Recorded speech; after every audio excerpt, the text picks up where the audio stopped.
है ईपीएफओ ने इस साल पीएफ पर कितना ब्याज दिया है और अब पीएफ निकालने का तरीका भी पूरी तरह बदल गया है।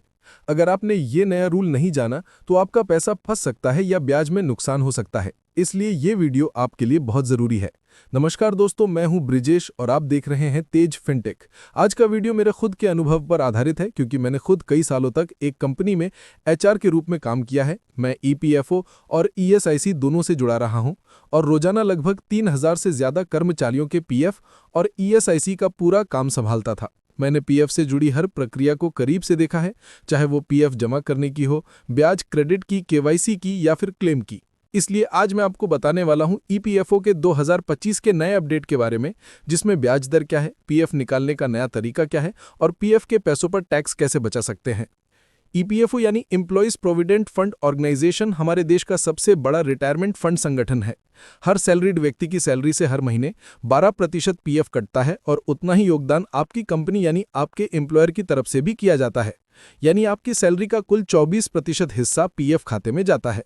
ये पैसा हर महीने बढ़ता रहता है और साल के अंत में उस पर ब्याज जुड़ता है। 2025 में ईपीएफओ ने अपने सदस्यों के लिए एक खुशखबरी दी है। इस साल ईपीएफ पर ब्याज दर बढ़ाकर 8.25% कर दी गई है, जो पिछले साल 8.15% थी। यानी अब आपके पीएफ पर पहले से ज्यादा ब्याज मिलेगा। अगर आपके खाते में 5 लाख रुपए हैं तो आपको लगभग 41,250 रुपए का ब्याज मिलेगा और सबसे अच्छी बात यह है कि यह ब्याज टैक्स फ्री है।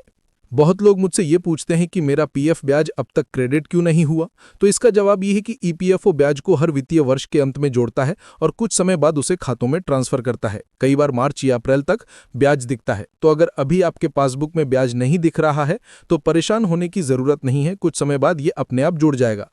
पीएफ पासबुक देखने का सबसे आसान तरीका है ईपीएफओ की वेबसाइट epoindia.gov.in या उमंग ऐप। वहां बस अपने यूएएन नंबर और पासवर्ड से लॉगिन करें और व्यू पासबुक पर क्लिक करें। तुरंत आपका पूरा बैलेंस और ब्याज की जानकारी दिख जाएगी।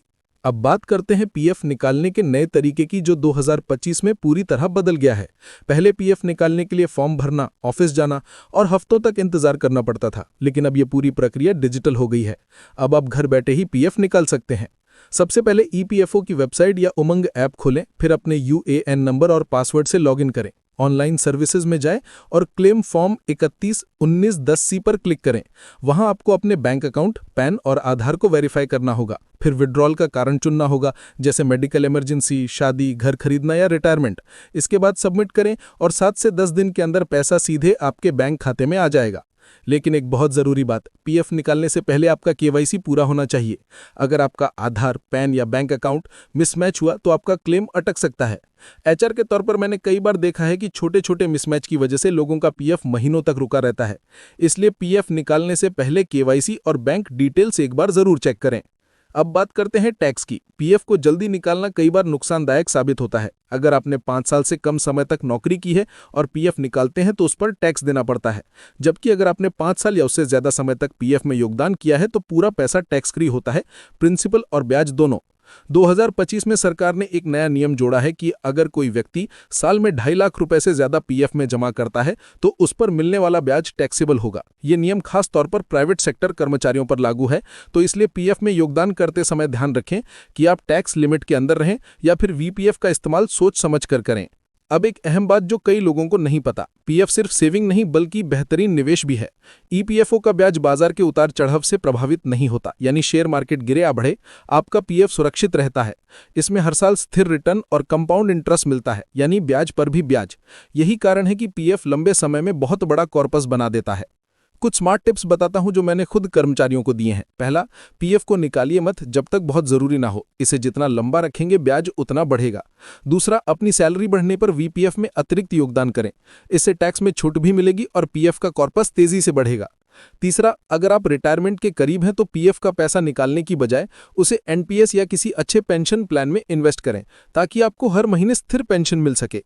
ईपीएफओ के तहत ईपीएस यानी एम्प्लॉय पेंशन स्कीम भी चलती है। जब आप पीएफ में योगदान करते हैं तो उसका कुछ हिस्सा ईपीएस में जाता है, जिससे आपको रिटायरमेंट के बाद हर महीने पेंशन मिलती है।